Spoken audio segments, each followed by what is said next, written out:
4장 12절.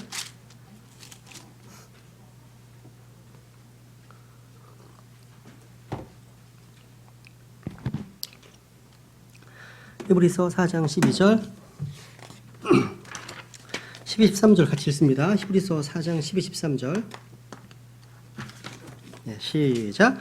하나님의 말씀은 살아있고 권능이 있으며 양날 달린 어떤 검보다도 예리하여 혼과 영과 및 관절과 골수를 찔러 둘로 나누기까지 하고 또 마음의 생각과 의도를 분별하는 분이시니 그분의 눈앞에서 드러나지 아니하는 창조물이 하나도 없고 모든 것이 우리와 상관하시는 그분의 눈에 벌거벗은 채 드러나 있느니라 되어 있네요. 여러분, 성경은 인간의 몸처럼 복잡하게 얽혀 있습니다. 이 성경 자체가요. 성경은요, 일반적으로 죽어 있는 책이 아닙니다. 보통 일반 인간이 쓴 책들은요, 한 5번 정도 읽으면 독파할 수 있습니다. 성경은 독파가 불가능한 책입니다. 왜냐면 이건 주님의 책이고 하나님의 말씀이기 때문에 독파가 불가능해요. 근데 이 성경은요, 살아있는 말씀이고요, 이 안에 생명을 갖고 있는 유기체입니다. 이 말씀 속에 생명이 있다는 거예요. 그죠? 그래서 여기 보면 하나님의 말씀은 살아있고 권능이 있다 하십니다. 또 하나님의 말씀은 양날의 어떤 검보도 예리하다 말씀하십니다. 여러분 생각해 보세요. 뭐 육해공군 무기들, 그러니까 군대들은요, 그러니까 군인들이 휘두르는 무기들은요, 우리의 몸이나 살이나 뼈를 가르지만 이 말씀의 검은요, 영과 혼과 및 관절과 골수를 찔러 둘로 나눕니다. 아무리 군대가 막강해도 최강대국을 할지라도요, 그들의 무기는요, 고작 몸을 죽이고 그 뒤에는 nothing, 아무것도 못합니다. 그런데 하나님의 말씀은요, 죄인들의 혼을 지옥에서 멸할 수 있습니다. 하나님의 말씀은요, 마귀를 멸할 수 있습니다. 하나님의 말씀은 우리 마음의 생각과 의도를 분별하는 분입니다. 분별하는 분이라고 되어 있습니다. 왜? 이 말씀이 살아있기 때문에. 여러분, 사도행전 7장, 여기 잡으시고요. 사도행전 7장 38절에 보세요. 사도행전 7장 38절. 말씀은 살아있어요. 성경 읽으실 때 이 말씀은 보통 책이 아니구나, 이런 어떤 의식을 갖고서 이 말씀 앞에 두려워 떠는 것이 우리 성경 신자의 자세가 되어야 됩니다.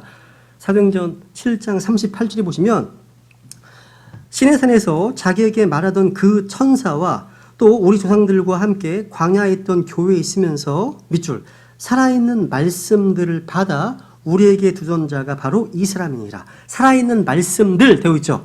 그러니까 스테반은요, 모세를 통해서 받은 율법을 일컬어서 살아있는 말씀들이라고 이렇게 표현하고 있습니다.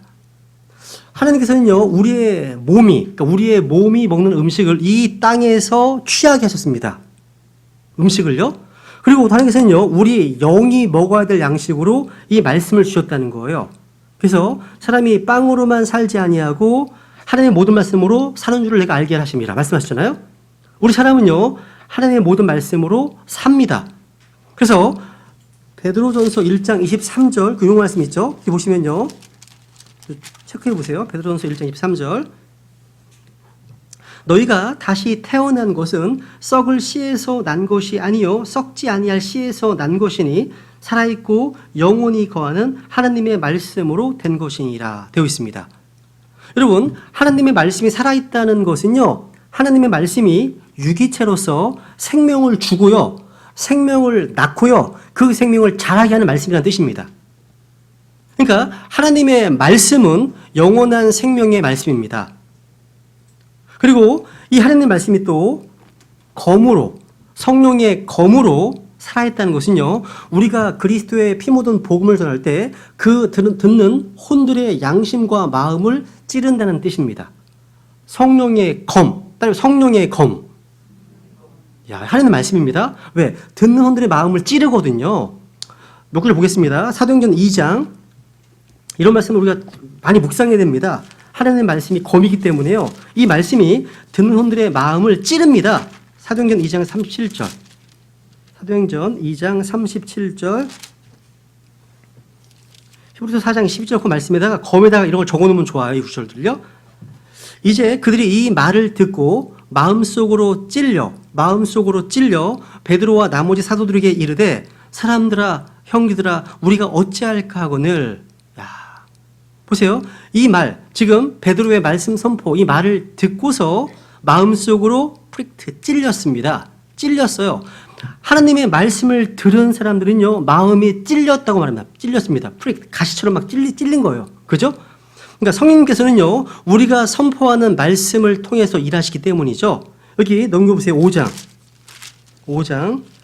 33절, 사도행전 5장 33절. 그들이 그 말을 듣고 마음이 상하여 그들을 죽이려고 의논하더라. 되어 있네요. 그들이 그 말을 듣고 마음이 뭐였습니까? 상했습니다. 이 마음이 상했다는 말이 they were cut to the heart. 잘린 겁니다. cut, 잘렸어요. 말씀이 검이기 때문에 마음이 잘린 거예요, 지금. 그죠? 야, 또 7장 54절. 스테반의 말씀 선포를 듣고서 어떻게 반응했습니까? 사도행전 7장 54절. 똑같습니다. 그들이 이것들을 듣고 마음이 상하여 그를 향해 이를 갈거늘. 그러니까 스테반의 말씀 선포를 듣고서 마음이 잘린 겁니다. 찔린 거죠. 그죠? 상했습니다. 그러니까 믿지 않는 유대인들은요, 하나님의 말씀을 들었을 때 이 말씀의 검이 그들의 마음을 찌르고 잘랐던 겁니다. 이처럼 하나님의 말씀은 살아있습니다. 권능이 있다는 거죠. 성령의 검인 겁니다. 그런데 히브리서 4장에 보니까요, 이 말씀, 하나님의 말씀이 의인화되어서 인격체로 쓰이고 있다는 사실입니다. 그래서 히브리서 4장 12절 다시 보시면요, 거기 하나님의 말씀은 되어 있죠. 하나님의 말씀은 이게 주어입니다. 그런데 13절 그분의 눈 앞에서 드러나지 아니하는 창조물이 하나도 없고 모든 것이 우리가 상관하시는 그분의 눈에 벌거벗은 채 드러나 있느니라. 하나님의 말씀, 그분 화살표로 연결해 보세요. 하나님의 말씀을 의인화해서 인격체로 지금 쓰고 있습니다. 하나님의 말씀이요, 그 말씀 앞에 우리가 다 드러난다는 거예요. 이거 경험해 보셨습니까? 진짜로? 성경을 읽기 시작하면요, 계속 읽고 또 읽고 반복해서 읽다 보면 나중에는 이 말씀이 나를 읽습니다. 내 마음을 읽습니다. 내 마음의 동기를 읽습니다. 그리고 계획을 읽습니다. 악한 생각들을 읽어요. 회개하게 만듭니다. 이 책은 보통 책이 아닌 거예요, 여러분. 성경은요, 눈이 없지만 눈이 있는 사람처럼 사람의 마음을 감찰하십니다. 이 성경은요, 입이 없어요. 입이 없지만 입이 있는 어떠한 선포자, 설교자보다도요, 더 강력하게 죄를 책망하고 진리를 선포하는 겁니다. 성경은요, 칼이 없어요. 이 칼이 없지만 그 어떤 그 검의 고수보다 더 노련하게 우리의 원수 마귀를 무찌릅니다. 그리고 어떤 외과 의사보다요, 더 능숙하게요, 사람들의 영과 혼과 관절고수를 찔러 갈라버립니다. 그래서 이 성경은요, 살아있는 생명의 말씀이라고 부르는 겁니다. 이 성경은 생명의 책인 거예요. 생명의 책이에요. 진짜로요. 생명을 주거든요. 그래서 이 성경은요, 생명의 책으로 살아있는 말씀이기 때문에 살아있습니다. 그렇기 때문에 이 성경은요, 누군가 사랑을 하기도 하고, 이 성경을 미워하기도 하고, 이 성경을 존중하기도 하고, 존경하기도 합니다. 또 무시하기도 하는 겁니다. 살아있습니다. 이 책은요. 그래서 우리 크리스찬들이요, 단지 이 성경을요, 그냥 하나의 무슨 종교 경전으로 생각하거나 막연한 의무감으로 읽는다면 이 성경의 본질에서 너무나 멀리 떨어져 있는 겁니다. 여러분, 성경은요, 인격을 지닌 살아있는 생명의 말씀이라는 사실을 잊어서는 안 되는 거죠. 여러분, 조지 밀러 아시잖아요. 5만 번 기도도 받는 사람, 그죠? 조지 밀러. 이 조지 밀러가 킹제임스 성경을요, 처음에 100번을 읽었어요, 그냥 앉아서. 근데 100번 읽고 나서 이제 마음속에 두려운 거예요. 이 성경은 살아있는 책이구나. 보통 책이 아니구나. 그때부터 101번째부터는요, 이 성경 읽을 때 무릎을 꿇고 읽었습니다. 무릎 꿇고 읽으면서 읽다가 기도하고 이게 기도응답의 비결이었다는 거죠. 그래서 하나님의 말씀이 전제되지 않은 기도? 이거 의미가 없어요. 말씀을 읽는 가운데 그 말씀 붙들고 기도했을 때 능력이 있습니다. 힘이 있는 거죠. 그죠? 어떤 사람은 성경을 읽고 기도만 4시간 한대, 5시간 한대요, 막. 뭘 기도할까? 엄청난 걸 기도하더라고. 막 세계 보고 막 기도하시더라고. 요한복음 1장 1절. 요한복음 1장 1절. 처음에 말씀이 계셨고 말씀이 하나님과 함께 계셨으며 이 말씀이 하나님이셨더라 되어 있네요. 근데 이 말씀이 14절에 보니까 말씀이 육신이 되어 우리 가운데 거하심에 우리가 그분의 영광을 보니 아버지의 독생하신 분의 영광이요 은혜와 진리가 충만하더라 되어 있네요. 여기 이 말씀은 바로 예수 그리스도의 이름입니다. 예수님의 이름이 하나님의 말씀을 불리거든요. 그 말씀이 육신이 되어 우리 가운데 오신 분이 바로 예수님이십니다. 여러분, 말씀이 육신이 되신 분이 바로 예수 그리스도시고 말씀이 기록된 것이 바로 성경이에요. 성경입니다. 그 성경과 예수님은요, 뗄래야 뗄 수 없는 관계예요. 예수님께서 하나님으로서의 신성과 또 사람으로서의 인성을 다 가지고 계셨던 것처럼요, 이 성경 또한 성령님의 영감으로 하나님의 사람들을 통해서 우리에게 주신 책입니다. 그러니까 성경도 신성과 인성을 다 가지고 있어요. 똑같습니다. 똑같아요. 우리는 하나님과 성경이 완전히 동등한 인격, 동격으로 사용된 케이스들을 많이 볼 수 있습니다. 그러니까 하나님이 들어가야 될 자리인데 하나님의 사람들이 성경 기록이 말하기를 성경이 이렇게 얘기를 합니다. 너무나 많습니다. 그 구절로 적어놨으면 찾아보시면 좋겠어요. 그러니까 하나님이 들어가야 될 자리에 바로 성경이 들어가 있음을 알 수가 있습니다. 하나만 볼게요. 갈라디아서 3장 8절. 갈라디아서 3장 8절. 갈라디아서 3장 8절. 여기도 주어를 잘 보세요. 3장 8절. And the scripture. 그러니까 성경 기록이 주어예요. 또 하나님께서 믿음을 통해 이교도들을 의롭게 하려 하심을 성경 기록이 미리 보고, 하나님 미리 보는 게 아니라 성경 기록이 미리 봅니다. 미리 보고 아브라함에게 미리 복음을 선포하여 이르되, 성경 기록이 복음을 선포하여 이르되 네 안에서 모든 민족들이 복을 받으리라 하였으니 되어 있네요. 야, 이 말은요, 지금 성경 기록을요 하나님과 동등한 신격으로 부여하고 있습니다. 지금 여러분, 아브라함은요 살아 생전에 손에 잡히는 성경 기록을 갖지 못했습니다. 바울은요 하나님께서라고 해야 될 부분에 성경 기록이라고 해서 성경을 의인하고 있고요, 성경에 신성을 부여하고 있습니다.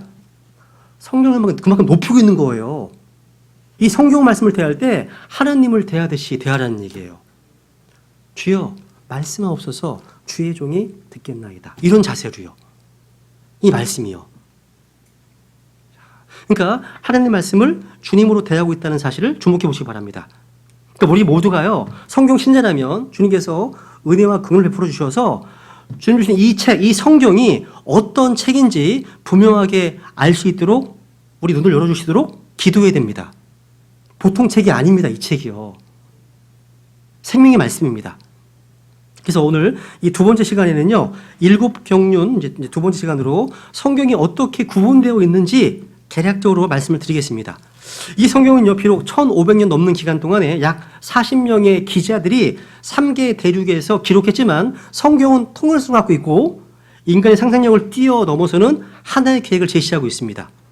이 성경은 유기체로서 7개의 주요 구분으로 나눠져 있음을 증언하고 있습니다. 우선 첫 번째 보세요. 여기 보시면 첫 번째, 성경의 첫 번째 부분은요, 창세기 1장부터 3장까지입니다. 이 성경은 전체를 지금 아우를 수 있는 거예요.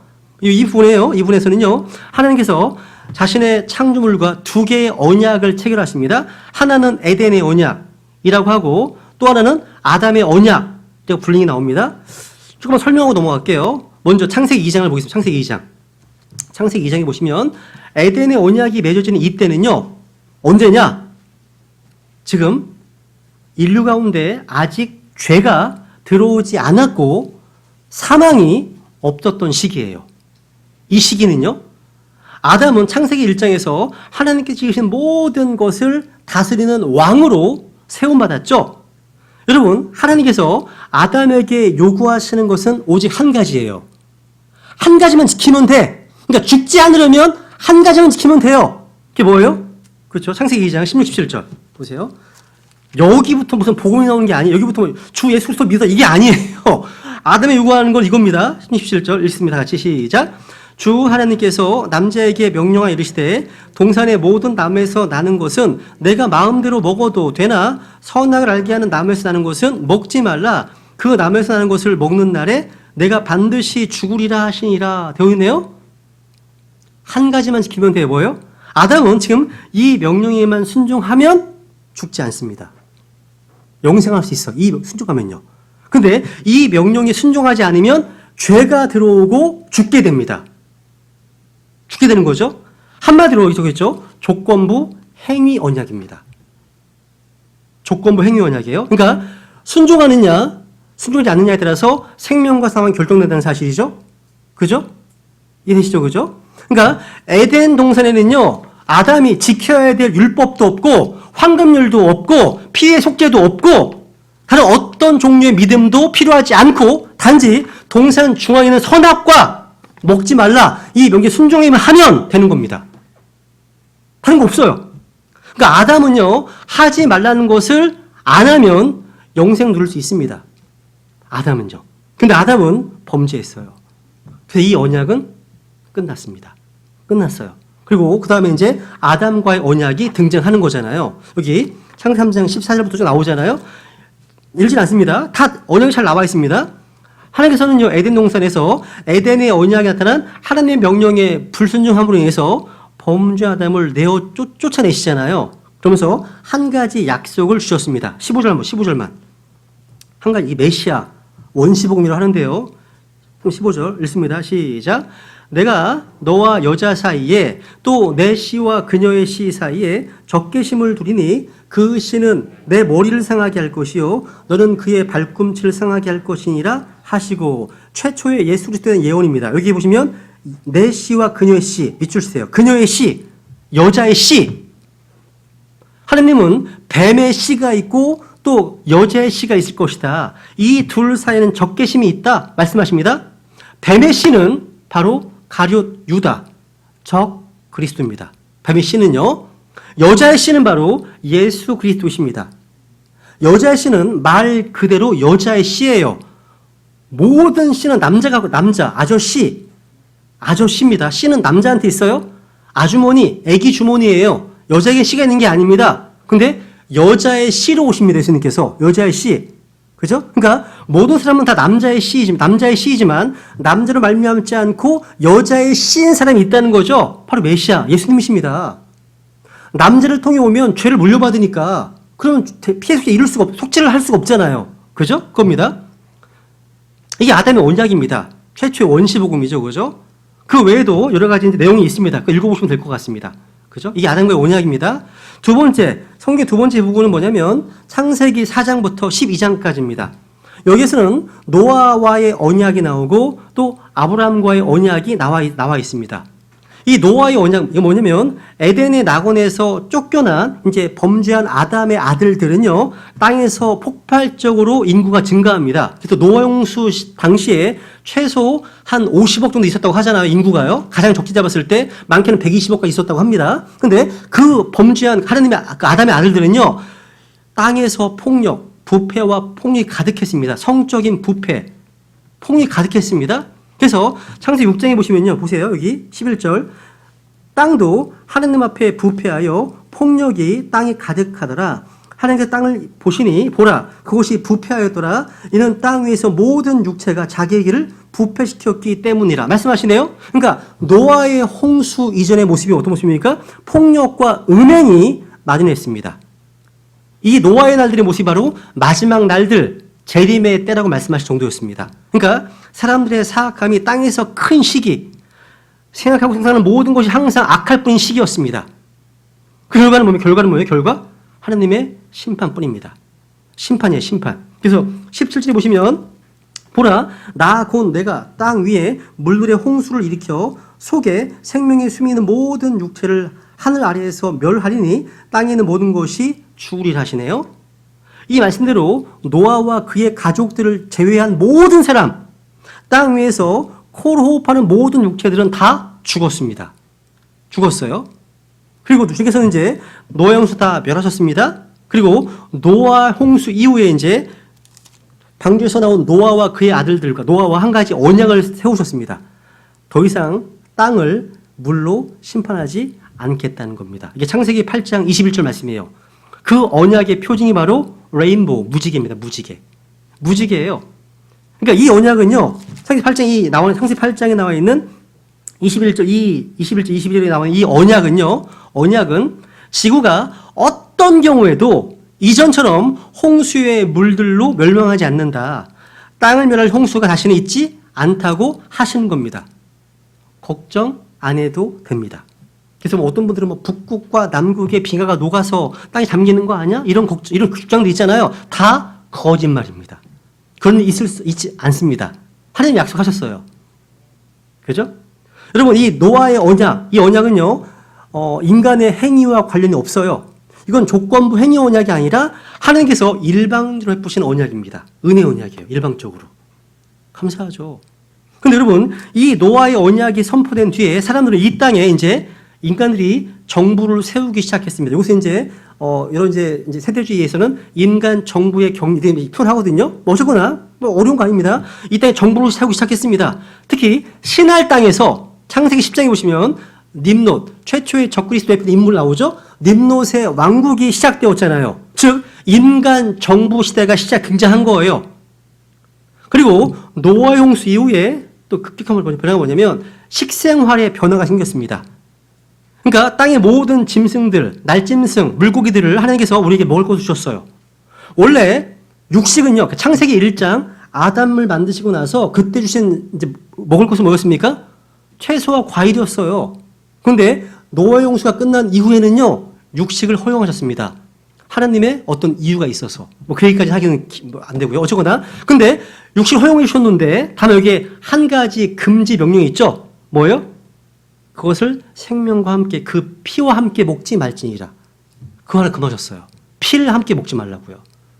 오늘날 여러분 유해이지하는 사람 있잖아요. 뭐 유체 이탈을 한다고 하나, 뭐 초월명상하는 사람 있어요. 그래서 뭐 좌정하면서 막 자기 혼이 쭉 올라가서 옆방을 보기도 하고 이러고 있어요. 이런 사람들은 육식을 먹지 않습니다. 육식을 먹으면 방해를 받는데요. 그러니까 뭔가 이런 이유가 있어 하나님께서 하신 이유가 있어요. 그리고 혼이 몸에서 빠져나간다고 해요. 근데 빠져나갔을 때 연결되는 줄이 하나 있는데 이것을 전도서 12장에서는 은줄이 풀리고 은줄.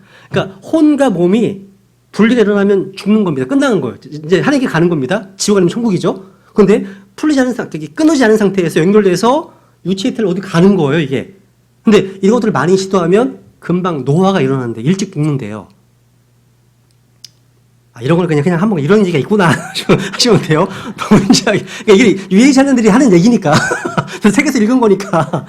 너무 진지하게 뭐 성경에 안 나오는 얘기예요. 근데 은줄은 성경에 나옵니다. 저거나. 그러니까 이 노아의 언약은요, 전 세대 모든 인류의 공통적인 겁니다. 노아의 언약은요. 그리고 창세기 12장에 보면 아브라함과의 언약이 나오죠. 창세기 12장에 보면요, 이제 획기적인 변화가 생기는데 하나님께서 한 개인을 부르시고 그 아브라함에게 땅을 주겠다, 씨를 주겠다 약속하십니다. 누굽니까 이 사람이? 바로 아브라함입니다. 그러니까 창세기 12장 전에는요, 이방인밖에 없었습니다. 근데 12장 이후에는 유대인이 생기기 시작. 유대인과 이방을 구분할 수 있는 거예요, 이제는요. 구분되는 거죠. 이게 아브라함의 언약입니다. 세 번째, 3번 보시면요. 성경의 세 번째 부분은요, 창세기 13장부터 출애굽기 19장까지입니다. 이 아브라함과의 언약은요, 후일 3개의 추가 조항이 덧붙여졌습니다. 구절을 확인해 보세요. 그리고 창세기 22장의 내용은 되게 중요해요. 확인해 볼게요. 22장 16절부터. 계시록까지 가야 되는데 큰일 났네요. 그죠? 지금 창세기만 하고 있네. 창세기 22장, 여기 16절, 17절, 18절, 16, 17, 18. 이 보시면요. 이제 아브라함이 말씀하십니다. 이르러 주가 말하노라 내가 나를 두고 맹세하였노라 곧 네가 이 일을 행하여 내 아들 즉 내 유일한 아들을 아끼지 아니하였으므로 내가 네게 복을 주고 복을 주며 또 내 씨를 하늘의 별들같이 바닷가의 모래같이 번성하게 하고 또 번성하게 하리니 내 씨가 자기 원술의 문을 소유하리라. 또 내 씨 안에서 땅의 모든 민족들이 복을 받으리니 이는 네가 내 음성에 순종하였기 때문이라 하시니라. 여기 보시면 내 씨가 내 씨 안에 밑줄 내 씨를 단수로 내 씨를 쓸 절 또 내 씨가 18절 또 내 씨 안에서 내 씨. 이것은요 1900년 후에 태어나실 예수 그리스도의 탄생 관련된 예언입니다. 자식이 없던 늙은 아브라함에게요 주님께서는 특별한 씨 한 씨에 대해서 반복해서 말씀하셨는데 이것이 바로 에덴 동산에서 주님께서 말씀하셨던 여자의 씨에 대한 구체적인 계획입니다. 여자의 씨, 한 씨, 그죠? 하나님께서는요 아브라함을 통해서 이 씨를 주실 것을 약속해 주신 겁니다. 이 말씀을요 갈라디아서 3장과 함께 읽어보면 좋습니다. 그러니까 이 갈라디아 3장과 창세기 20장 이 사이에는요 여러 가지 수없이 많은 하나님의 사람들이 있습니다. 그런데 놀라운 통일성을 유지하고 있어요. 그러니까 우리는 창세기 3장 15절에서 약속된 그 씨가요 어떻게 한 사람 아브라함으로부터 시작해서 한 민족 이스라엘에게 넘어가는지를 보여주는 기록입니다. 그리고 이 이후에요 이 약속의 씨가 오시게 될 도구로서 이 민족 가운데서 어떤 지파, 유다 지파가 어떻게 선정되었는가에 대한 역사가 기록되어 있습니다. 그 내용이에요. 그리고 더불어서 이 약속된 씨를 중단하거나 또 부패시키기 위한 어떤 성적 타락과 살인 행위가 끊임없이 동원돼서 주목해야 됩니다. 즉 마귀가 그 여자의 씨가 오지 못하도록 개입한 흔적을 보게 됩니다. 여러 가지 너무나 많이요. 이 씨가 오지 못하게 하려고요. 이게 영적 싸움입니다. 이게. 그리고 이 씨를 운반할 세 여인은 처음에는 다 불임이었습니다. 사라도 그랬죠. 리브가도 그랬죠. 라헬도 그랬습니다.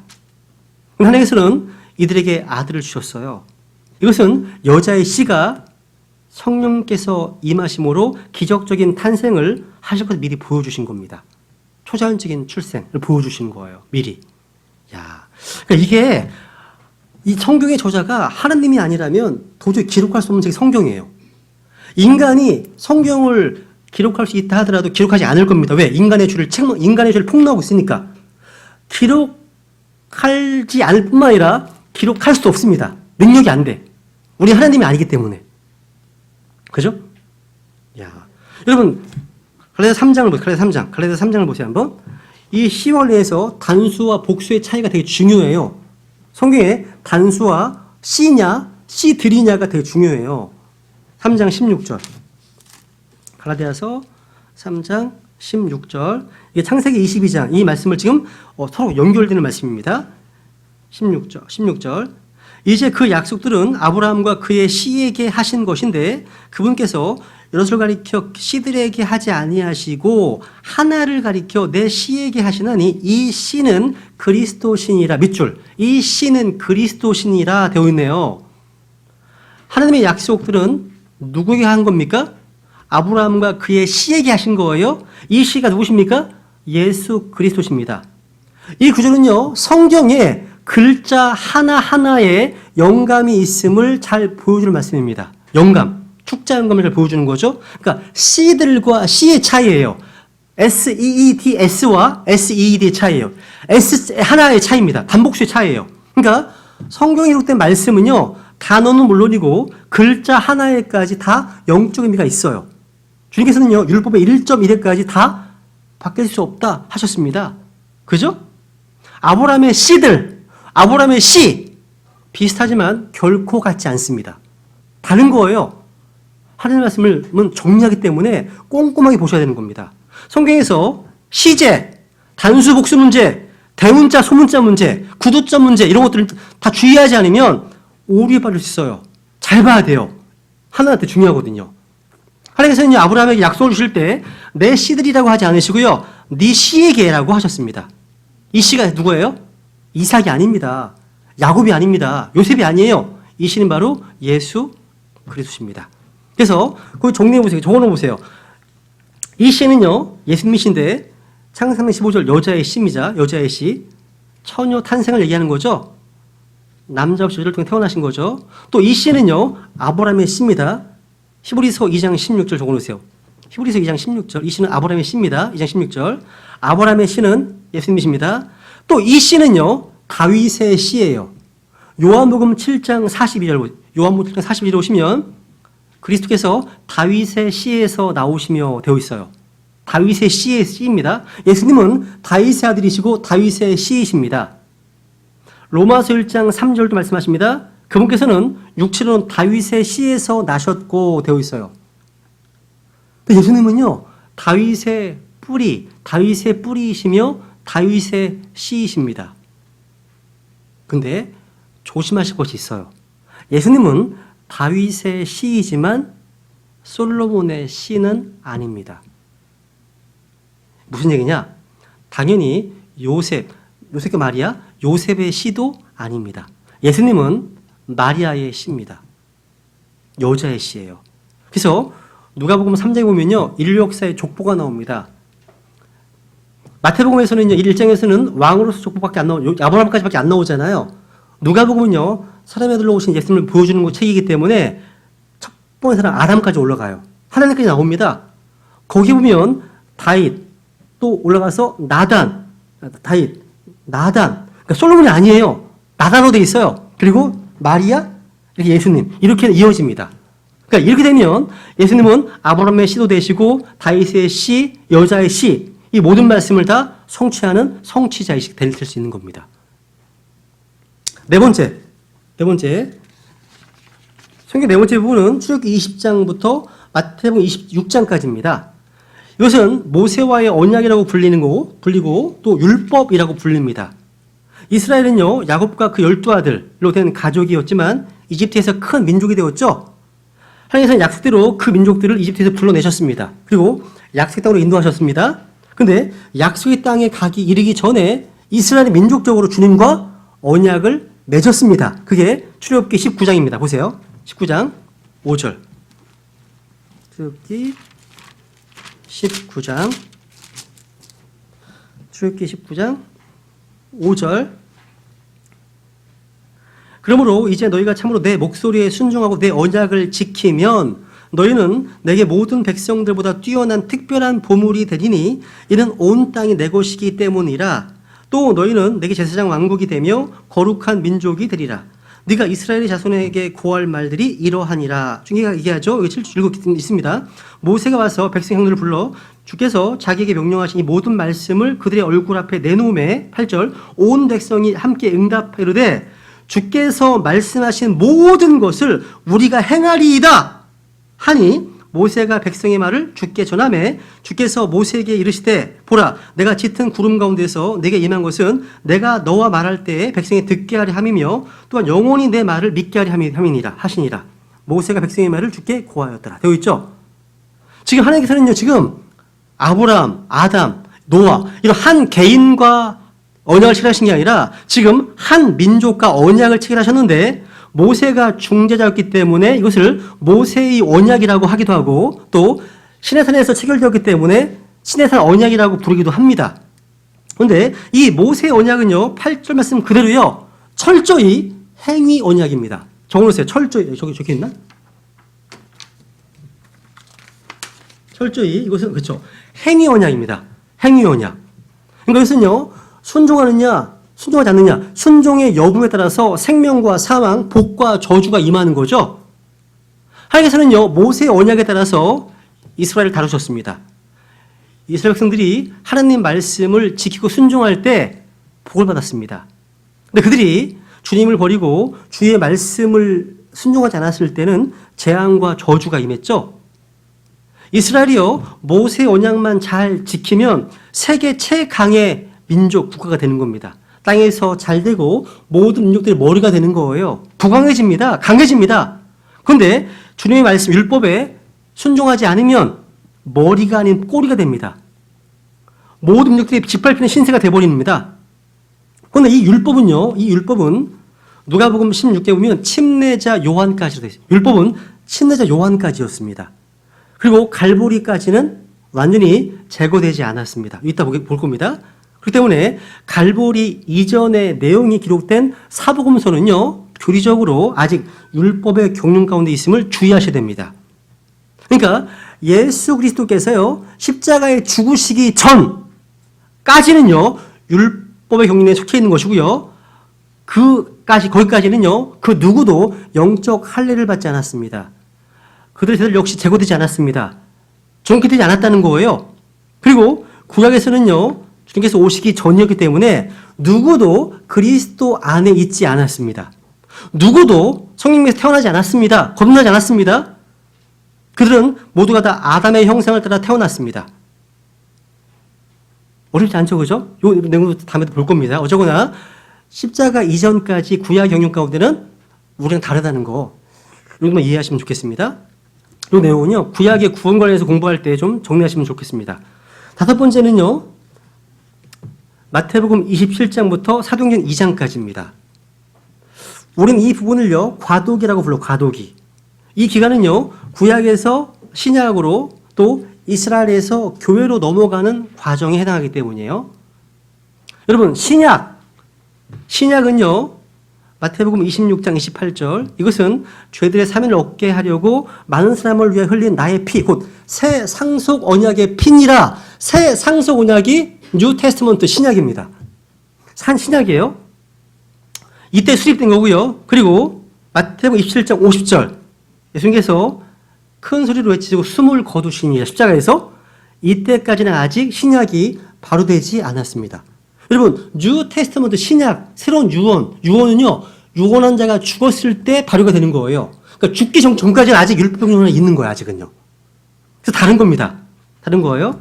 그리고 사도들은요, 사도행전 10장까지는 율법의 규례들이 갈보리 십자가에서 완전히 제거되었다, 이 사실을 몰랐어요. 한번 보세요. 사도행전 10장 보시면요, 사도행전 10장에 읽어보시면 예수님께서 부활하신 후 몇 년 후까지도 여전히 베드로는요, 율법의 음식 규례에 대해서 오해하고 있습니다. 사도행전 10장 14절. 사도행전 10장 14절.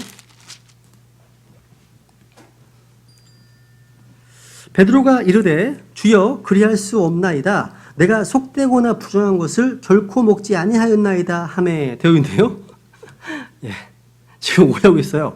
여러분, 성경을 공부하는 사람이라면요, 사도행전 12장의 시기까지는 그 어떠한 사도, 어떠한 제자도요, 창세기부터 말라기까지의 구약 성경을 갖고 있지, 그 어떤 신약 성경도 갖고 있지 않음을 잊어서는 안 됩니다. 그러니까 사도행전 12장까지는요, 구약밖에 없는 거예요, 지금 사람들이요. 이런 상황인 거예요. 그러니까 마태복음, 마가복음, 누가복음, 요한복음 등은요, 사도행전 12장 이전에 놓여 있기는 하지만 사도행전 12장까지의 시기는요, 기록되지 않았기 때문에 그 어떤 사도, 어떤 지자들도요, 그 지를 갖고 있지 않았습니다. 이것은요, 마태복음 17장부터 사도행전 2장까지를 과도기라고 부르는 이유입니다. 우선 이제 마태복음 26장 볼게요. 신약이라는 표현이 제일 처음 나오는 곳, 마태복음 26장 28절. 읽고 넘어갈게요. 마태복음 26장 28절.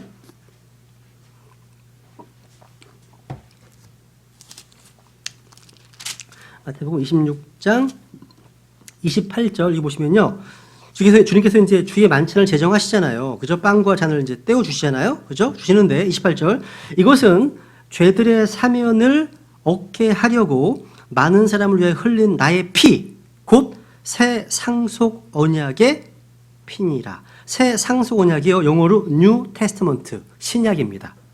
구약 올드 테스트먼트, 신약 뉴 테스트먼트. 새 상속 언약 나와 있죠? 그죠? 이 말씀을 하실 때부터 이제 신약 시대의 모든 것이 펼쳐지기 시작하는 겁니다. 그러니까 마태복음 26장에서는요, 예수 그리스도의 죽으심이 어떤 의미를 가져오는지 지금 제시하고 있고요. 27장에 오면 예수님이 실제로 십자가에 죽으십니다. 죽으시고 나서 새 언약이 시작되는 거예요. 유언이요. 유언. 그죠? 히브리서 9장 확인 넘어갈게요. 히브리서 9장도 보세요. 히브리서 9장 15, 16, 17절. 히브리서 9장 16절, 17절 볼게요. 16, 17절만 볼게요. 16, 17절만.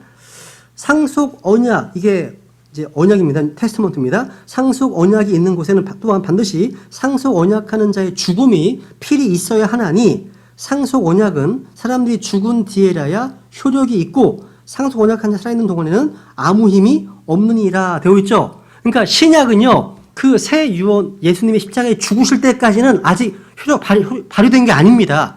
아직은 구약적 격리란 뜻이에요. 아직은요. 그죠? 이것을 히브리서에서는 이 언약을 첫 언약과 대조해서 설명하잖아요. 그러니까 첫 언약 때 흘려진 피하고 새 언약 때 흘려진 피를 대조하고 있습니다. 첫 언약 때 흘려진 동물의 피하고 새 언약 때 흘려진 예수님의 피를 대조하고 있잖아요. 그죠? 첫 언약은 불완전했지만 영원하지 않았습니다. 그죠? 그래서 구약에 속한 대제사장들은요, 해마다 백성들의 죄를 대속해야 됐고 또 죄 용서도 완전하지 않았습니다. 구약 시대에서는요, 동물의 희생제사를 통해서 제사를 지내잖아요. 그러면 죄에 대한 용서는 받았지만 그 죄가 제거되지 않았습니다. 그 죄가 깨끗하게 되지 않았습니다. 그래서 구약시대 성도들은요, 구원받았다 하더라도요, 죽고 난 뒤에 바로 천국 가는 게 아닙니다. 태자를 가는 게 아니에요. 땅 아래 있었던 겁니다. 낙원에. 아브라함 품에 있었던 겁니다. 그래서 하나님으로 넘어갈게요. 출애굽기 34장 보세요. 출애굽기 34장에 보세요. 한번 보시면 구약시대의 어떤 죄사는요, 죄 용서, 단순히 죄를 덮기만 할 뿐이었지 죄가 깨끗하게 되지는 않았습니다. 동물의 피를 가지고는 안 되는 거예요. 34장 7절 보시면 내가 긍휼을 수천에게 베풀며 불법과 범법과 죄를 용서합니다. 그것이 결코 죄 있는 자를 그다음 깨끗하게 하지는 아니하리라. 깨끗하게는 안 됩니다. 예수님의 십자가의 피가 흘리기 전까지는 제거가 안 되는 거예요. 이 구약적 정륜의 한계입니다. 동물의 피의 한계, 불완전성입니다. 한계예요, 한계. 그래서 새 언약이 필요한 겁니다. 이 새 언약은요, 영원한 언약으로요, 완전한 피를 통해서 영원한 속죄를 가져오게 하는 언약입니다. 바로 예수님의 피를 통해서 이 피는 영원하고 완전한 피잖아요. 이 피를 통해서 우리의 죄가 깨끗하게 되고 제거될 수 있게 된 겁니다. 귀한 거죠. 그죠? 야, 우리가 이 새 언약식 살고 있다는 게 얼마나 복인지 모릅니다. 그죠? 그래서 이 새 언약은요, 예수 그리스도의 피와 더불어 시작하는 언약인 겁니다. 그죠? 이제 여섯 번째 성경 여섯 번째 부분은요, 사도행전 3장부터 계시록 4장까지입니다. 우리는 이 기간을 교회 시대라고 부릅니다. 이는 그리스도의 몸이 이 기간에 형성되기 때문이죠. 그죠? 예루살렘에 있었던 지역 교회는요, 사도행전 2장 오순절 성령 강림으로 말미암아 그리스도의 몸된 교회가 되었습니다. 유기체가 되었습니다. 그때까지는 교회가 그냥 조직체였거든요. 그런데 이 교회가 살아있는 유기체가 된 것은요, 우리 주님의 기도의 응답이었습니다. 하나님으로 넘어갈게요. 요한복음 17장. 이 부분은요, 교회 시대는요, 그냥 빨리 넘어갈게요, 그냥. 요한복음 17장 21절.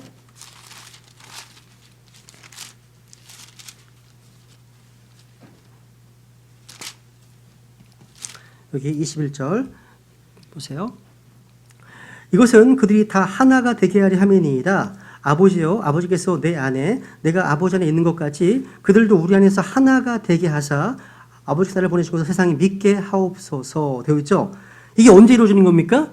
오순절날 성령 강림으로 하나가 됩니다. 영적 하나됨이 이루어지는 겁니다. 오순절날 응답되었죠?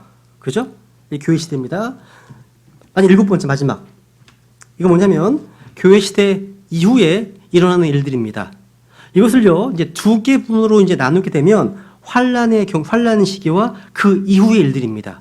우선 요한계시록 5장부터 18장까지 내용은 교회가 들림받아 올라간 후 환란 기간 동안에 벌어질 일들을 보여주고 있어요.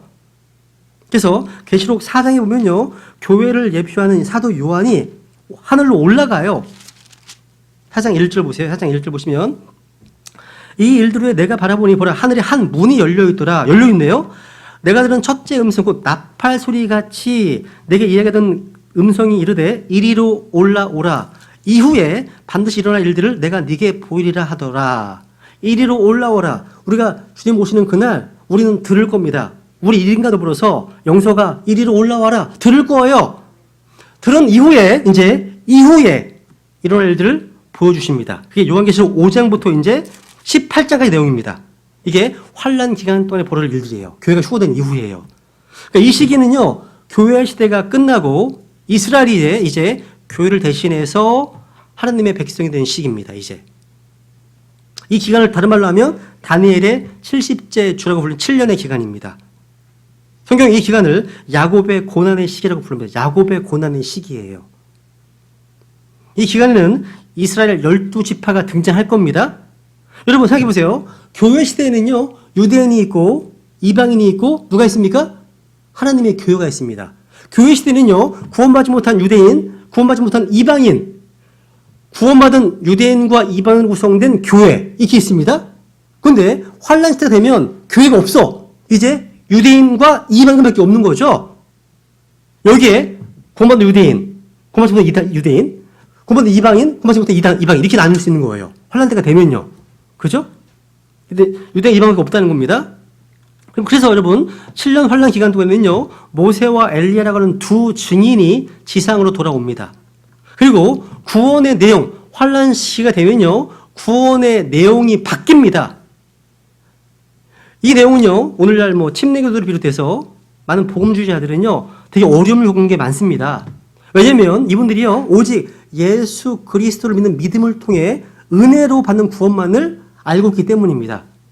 문제는 그 구원 계획이 지금 이 교회 시대에 적용되는 반면 야곱의 고난의 시기 그때는요 하나님의 경륜이 달라집니다. 바뀌어요. 내용이 달라져요. 그때는요 예수 믿는 믿음만 있으면 안 됩니다. 더불어서 믿음의 행위가 필요해요. 그러니까 믿음 플러스 행위라면 좀 위험한 표현이지만 그냥 믿음과 믿음의 행위가 필요해. 어떤 믿음의 행위입니까? 짐승의표 받지 않고 짐승형상 경배하지 않고 이런 분위기, 이런 말씀이 나오잖아요. 그러니까 내용이 다르다는 겁니다.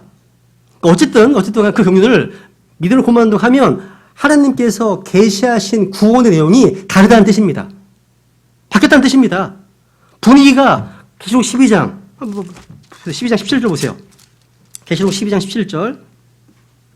그냥 분위기만 보세요. 뭐 자세히 설명하기 시간 없으니까 보세요. 환란 때 보십니다. 용이 여자에게 진노하여 그녀의 씨 중에서 남은 자들 곧 하나님의 명령들을 지키고 예수 그리스도의 증언을 가진 자들과 전쟁을 하려고 가니라. 하나님의 명령들을 지키고 예수 그리스도의 증언을 가진 자들 나오죠? 14장 12절 보세요. 14장 12절. 14장 12절. 분위기만 보세요. 분위기만. 여기에 성도들의 인내가 있나니 곧 여기에 하나님의 명령들과 예수님 믿음을 지키는 자들이 있느니라 하더라. 예수님 믿음과 더불어서 뭐가 나옵니까? 앞에? 하나님의 명령들이 나오네요. 나옵니다. 뭔가 달라요. 그래서 끝까지 견디는 자는 그 구원을 말씀하시죠? 그러니까 지금 환란에 들어서게 되면요. 분위기가 달라져요. 지금 이 시대는요. 오직 믿음을 통해 은혜를 구원받잖아요. 그죠? 예수님 믿음으로 얼마나 구원받잖아요. 근데 환란으로 진입하게 되면 구원의 방식이 달라집니다. 마치 여러분 마태복음 25장에 보시면요. 민족들의 심판이 나오죠. 근데 민족들이 구원받는 방식이 다른 거 아세요? 물론 구원이 혼의 구원은 아니에요. 그러니까 이 땅에 살았던 민족들이요. 천연왕국으로 들어가는 구원을 얘기하는 거거든요. 다만 그 방식이 주 예수 믿는 거 아닙니다. 그 당시 환란 기간 동안에 유대인들을 도와주었느냐 이거를 기준으로 판단하십니다. 하나님께서. 달라요. 그러니까 이런 말씀을 잘못 나누다 보니까 오늘날 뭐 사회복음이 나오고 뭐 바프 목사가 나오고 하는 거 이게요. 그래서 여러분 이 대환란 기간에는요. 아까는 새 상수 언약이었는데 이때는 뉴 카비넌트 그러니까 새 언약이 민족으로서 이스라엘에게 적용됩니다. 이스라엘 백성들이 환란 끝부분에 그리스도께 회심하고 회복될 것입니다. 그게 성경에 예언되어 있잖아요. 나중에 도 공부할 거예요. 그래서 여기 나오는 환란 기간에 나오는 새 언약은요. 새 상수 언약에서 뉴 테스트먼트 신약이 아니라 뉴 카비넌트에 달라요. 다른 단어입니다. 그러니까 이것은요. 예수님의 피로 시작되는 유언으로서의 언약이 아니라는 거예요. 이것은 뉴 카비넌트는 뭐냐? 하나님께서 계획하신 하늘의 왕국과 관련되어 구약에 등장하는 8가지 언약들 가운데 마지막 8번째 언약인 거예요. 이것은 이스라엘이요. 대환란을 겪은 후에 천연왕국을 맞이해서 팔레스타인 땅에 돌아오면 이스라엘 집과 유다 집과 더불어 체결될 언약인 겁니다. 달라요. 보세요. 히브리서 8장 보세요. 히브리서 8장. 이제 양이 많으니까 제가 되게 급해지네요, 엄청. 앞으로 그냥 이런 거 나올 거니까요. 좀 어려우시면요, 그냥 좀 다시 한번 들어보시거나 아니면 또 시간 지나면 되니까요. 또 나올 거니까 좀 어려우신 것들은 패스하시면 될 것 같아요. 히브리서 8장 보시면요, 10절. 히브리서 8장 10절에 보시면 여기 이제 또 카비넌트가 나와요. 뭐냐면 그날들 이후에 내가 이스라엘 집과 맺을 언약은 이것이니 이게 언약이 바로 카비넌트예요. 신약 새 상속 언약이 아닙니다. 언약이 이것이니 곧 내가 내 법들을 그들의 생각 속에 두고 그들의 마음 속에 그것들을 기록하여 나는 그들에게 하나님이 되고 그들은 내게 한 백성이 되리라 주가 말하노라 되어 있죠. 이 언약입니다. 달라요. 지금. 그죠? 그러니까 이 언약에 따라서 하나님께서는 그들의 죄들을 기억하지 않으신답니다. 12절 보세요. 12절. 내가 그들의 불의에 대해서 긍휼을 베풀고 다시는 그들의 죄들과 그들의 율법들을 기억하지 아니하리라 하시니라. 그분께서 새 언약, 뉴 카비넌트 말씀하심으로써 첫 언약을 낡은 것을 만드셨으니 이제 쇠하고 낡아진 것은 곧 사라지리라 되어 있죠. 여기 새 언약 나오네요. 여기에도 말씀하십니다. 하나님이 더 이상 유대인들의 죄들과 율법들을 기억하지 않으실 걸 말씀하십니다. 야, 그때는 여기 10절에 보시면요. 10절에 보시면 누구나 주님을 다 알기 때문에 더 이상 주님을 알라고 증거하지도 또 대언하지도 않는다고 말씀하셨습니다. 근데 한 가지 기억하세요. 요 언약은요. 예수 그리스도의 피와 연관되지 않은 언약입니다. 우리가 믿고 있는 새 언약은요. 우리 교회 시대 새 언약은요. 예수님의 피가 핵심이잖아요. 근데 여기 나오는 뉴 카비넌트는요. 예수님의 피와 연관되지 않은 언약입니다. 이 언약에서 유대인들의 죄가 기억되지 않는 이유는 뭐냐면 대환란이라고 하는 심판을 통해서 유대인들의 죄를 심판하시기 때문입니다. 그런데 유언으로서의 새 상속 언약 신약 성도들의 죄가 기록되지 않는 이유는 뭡니까? 예수님의 피가 흘려졌기 때문이에요. 달라요. 다른 겁니다.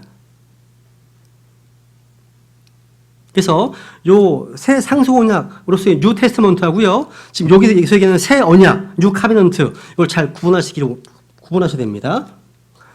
두 번째 일곱 언약 이제 일곱 번째 부분의 두 번째 부분은 뭐냐면 계시록 20장 22장까지입니다. 그러니까 환란 이후의 일들입니다.